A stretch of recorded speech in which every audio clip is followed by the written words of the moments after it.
The desert of northern Iraq lay beneath the burning sun, vast and silent, stretching endlessly into the horizon. The wind whispered across ancient ruins, carrying with it the dust of forgotten civilizations. Here, time itself felt wounded, cracked, weathered, and heavy with secrets buried for thousands of years. Father Lancaster Marin stood among the excavation site, his aging eyes scanning the ground. He was not merely a priest, but an archaeologist, a man who had devoted his life to uncovering history. Yet today an unease settled in his chest that no academic discovery had ever caused before. The workers called out to him. Something had been found. Marin approached slowly, his shadow long against the sand. Half buried beneath the earth was a dark, weathered figure, an ancient statue, its shape crude yet powerful. As the dust was brushed away, the demon's form became clear, a grotesque face, hollow eyes, a twisted mouth frozen in a cruel expression. It was Pazuzu. The moment Marin saw it, his breath caught. His hands trembled, not with excitement, but with recognition. When Father Marin uncovers the statue in the Iraqi desert, he understands at once that it is not an ordinary relic. It is an image of Pazuzu, an ancient demon feared by long-dead civilizations. The statue was never meant to be admired. Its true purpose was symbolic. It marked the presence of an evil force. In the ancient world, such figures were raised either in terror or in desperate hope. For people believed that Pazuzu ruled the winds, sickness, madness, and death itself. To Marin, the statue's emergence is a warning. It is as though the demon is announcing its return to the world. The act of rising from the sand carries meaning. Something long buried has awakened. Marin senses that this is not a coincidence of archaeology, but a sign that the darkness he once confronted is moving again, seeking a new victim. As he stands there unsettled, he witnesses a disturbing sight. Two dogs nearby begin to fight, viciously, without provocation.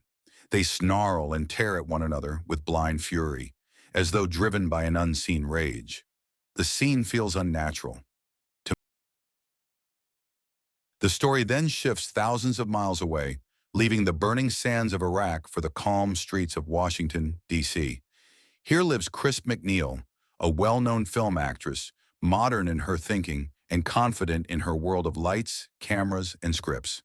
She is in the city to work on a motion picture, renting a quiet house far from the noise of Hollywood. Chris is independent, intelligent, and grounded in reality. She believes in science, reason, and control. There is no room in her life for superstition or ancient evils. At the center of her world is her daughter Reagan. Their relationship is warm, affectionate, and deeply trusting. Reagan is gentle, imaginative, and full of innocent joy. She shares secrets with her mother, laughs with her, and seeks comfort in her arms. Chris, despite her demanding career, is a devoted parent. She listens, protects, and nurtures. Their home is filled with small, ordinary moments, bedtime conversations, playful teasing, quiet evenings together. It is a life built on love and safety. Neither of them realizes that this peaceful bond is about to be tested by a darkness older than time itself. At first, the changes in Reagan are so slight that they seem harmless. She begins to complain of strange sounds in her bedroom, soft scratching beneath the floor, faint knocks that no one else can hear. Chris assumes it is simply an old house settling, or her daughter's imagination at work. Reagan speaks casually of an imaginary friend she calls Captain Howdy, smiling as though it is nothing unusual. Yet there is something different in her eyes, a quiet distance that was never there before. As days pass, her behavior slowly shifts. The gentle child becomes restless. She grows irritable, snapping in moments where she was once kind. Her sleep is disturbed by nightmares, and she wakes in fear, clinging to her mother. Chris watches her with growing concern, sensing that something fragile is slipping away. Reagan's laughter fades, replaced by sudden silences and cold stares. Then the physical signs appear. Violent spasms shake her body. Her voice changes, dropping into tones that do not belong to a child. Words of cruelty spill from her lips, language she has never known. The girl Chris raised seems buried beneath something dark and unfamiliar. Each transformation wounds her mother deeply, for every strange glance and twisted word feels like a small farewell to the daughter she once knew. Chris does not see a monster. She sees her child vanishing, and with every passing night, Reagan drifts further from the warmth of her mother's love, as though an unseen presence is slowly tightening its grip on her soul. Doctors examine Reagan with every tool modern medicine can offer. She is subjected to endless tests, brain scans, blood work, neurological examinations, painful procedures meant to reveal tumors, seizures, or mental illness. Machines hum, needles pierce her skin, and her small body is restrained as specialists search for a scientific answer. Yet every result comes back normal. There is no tumor, no infection, no disorder that can explain her unnatural strength, her shifting voice, or the knowledge she should not possess. The doctors grow confused, then helpless. They suggest rare conditions, experimental treatments, and finally psychiatric care, but nothing changes. Reagan only grows worse. Chris watches her daughter suffer beneath cold hospital lights, feeling more powerless with each passing day. Medicine, which she trusted above all else, has failed her. The rational world she believed in begins to collapse. In desperation, one doctor quietly suggests the unthinkable, that perhaps what Reagan is experiencing is not medical at all. The word exorcism is spoken, hesitant and almost ashamed. For Chris, it feels like madness. She does not believe in demons, yet she has exhausted every other path. When faith becomes the last door left unopened, she forces herself to knock upon it. Together with the priests, and with nothing but love driving her, she agrees to attempt the exorcism. Not because she believes, but because a mother will cling to even the faintest hope when her child is slipping away. Father Damien Karras enters the story as a man already broken from within. Though he wears the collar of a priest, his heart is heavy with doubt. He is trained in psychology, a man of reason as much as faith, and this dual nature has left him divided. The greatest wound in his life is the death of his mother. She lived alone in poverty, aging quietly while her son pursued his calling. Karras had chosen the priesthood, believing it to be God's will, yet in doing so he had left her behind. In her final years, she suffered in loneliness, and when she died, he was not there to save her. This guilt consumes him. He remembers her gentle voice, her tired eyes, and the way she had looked at him with both pride and silent longing. In his dreams, she appears to him, lost, calling his name, as though abandoned in the darkness. These visions torture him. He begins to question God. Why a loving God would allow such suffering, why prayers go unanswered, and why faith demands sacrifice from the innocent. Karras feels empty in spirit. He performs his duties, listens to confessions, offers comfort. Yet inside he feels like a fraud. He wonders if God has turned away from him, or if God ever truly listened at all. His belief weakens with every unanswered question. The priest who once trusted divine purpose now stands on the edge of despair, haunted by the thought that he chose God over his own mother, and lost both. It is in this fragile state that he encounters Reagan. The demon senses his weakness. Through the child's voice, it mocks his guilt, speaks of his mother, and tears open wounds he has tried to bury. What Karras faces is not only possession, it is a mirror of his own broken faith.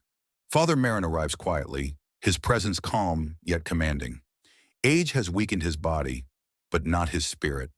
When he enters Reagan's room, he does not flinch at the sight before him. The restraints, the scars, the inhuman eyes staring back. He has faced this darkness before. Where Father Karras hesitates, burdened by doubt, Marin stands firm, carrying with him a faith shaped by suffering and experience. Their meeting is brief but meaningful. Two men from different paths, united by a single purpose, to save a child. The exorcism begins with prayer. Holy words fill the frozen air, steady and unwavering. The demon responds with rage. The bed begins to shake violently, as though the room itself is alive. Reagan's body arches unnaturally, rising from the mattress, suspended in the air. Her voice shifts between child and monster, mocking, screaming, laughing. Objects tremble. The walls seem to close in.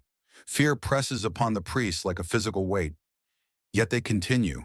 Marin's voice remains calm, commanding the demon in God's name. Charis, shaken but resolute, follows, his doubt slowly giving way to purpose. Even as the room descends into chaos, bed thrashing, furniture rattling, Reagan levitating in defiance of nature, the priests do not stop. They stand firm against the storm, holding their ground, repeating the sacred words. In that room between heaven and hell, their faith becomes their shield. The battle has begun, and neither of them will turn away. The struggle takes a heavy toll on Father Marin. Hour after hour, he stands before the demon, commanding it with unwavering faith. His body, already weakened by age and illness, begins to fail. Sweat pours from his brow. His breath grows shallow, yet he refuses to stop. The demon senses this weakness and presses harder, filling the room with cruelty and blasphemy. At last, Marin collapses beside the bed, his prayers fading into silence. Father Charis rushes to him, calling his name, but there is no response. Marin is dead. The man who had once faced Pazuzu and survived has given everything he had left. Grief and rage surge through Charis. Standing alone in that room, he feels the weight of despair, the same despair that has haunted him since his mother's death. The demon mocks him, using Reagan's body and voice to tear at his wounds. Something within Charis finally breaks. In a moment of fierce clarity, he realizes what must be done. He turns on the demon and commands it to leave the child and enter him instead. For a brief moment, the room falls silent. Reagan's body relaxes, her eyes soften. The demon has obeyed. Charis feels the evil flood into him, an overwhelming darkness, violent and suffocating. With the last strength of his will, he seizes control of his body and throws himself through the window. His form crashes down the long stone steps outside the house. Mortally wounded, he lies broken, but the demon's hold is gone. A fellow priest reaches him, offering absolution as Charis whispers his final breath. In death, he finds peace. Reagan is saved. Through Father Marin's endurance and Father Charis's sacrifice, the ancient evil is defeated. One priest gives his life in faith, the other in redemption. And in their deaths, innocence is restored, proving that even in the darkest battle, love and belief can still prevail.